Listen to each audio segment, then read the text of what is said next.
एक गीता वाटिका की बात है कि पूज्य राधा बाबा की जो कुटिया थी ना, उसके सामने एक बूढ़ी माई जाती थी। अब उसको कुछ आता नहीं था, वो सोचती थी, बाबा की महिमा सुनी थी कि अगर संत की दृष्टि पड़ती रही तो हमारा कल्याण हो जाएगा। तो वो वहां झाड़ू लगा देती थी, सोनी लगा देती थी। बाबा कभी देखते भी नहीं थे, उनका स्वभाव था ऐसे। पर संत सब देखते हैं ना देखते हुए भी, क्योंकि अंतर और बाह्य दोनों दृष्टियां उनकी भगवत स्वरूप होती है। अब वो 2-4 दिन नहीं आई। बाबा ने किसी से पूछा कि वो माई आती थी सोनी लगाने, नहीं दे।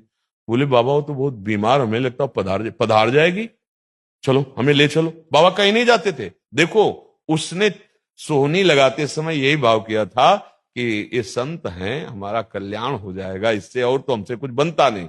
बाबा उनसे कहा उसके घर ले चलो, और वो पड़ी भी थी अंतिम समय की अवस्था में, वृद्धा थी, बीमारी।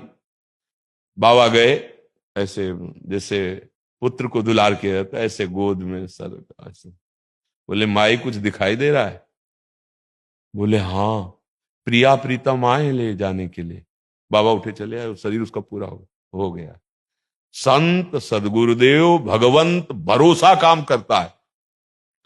सोनी लगाना क्या, लेकिन दृष्टि में आ गए ना, और उसके भाव थे कि मेरा कल्याण हो जाए। बाबा गए, कल्याण कर दिया।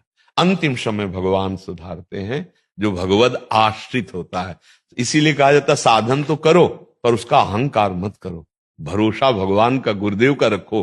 अहंकार होगा तो फिर निर्णय आपका होगा, और भरोसा होगा तो फिर निर्णय भगवान की तरफ से हमारे पक्ष में होगा। उन्हीं की कृपा से कल्याण होता है। नहीं तो माया इतनी दुरंत है कि 1 मिनट में चाहे जितना शास्त्र ज्ञान हो, रौंद देती है।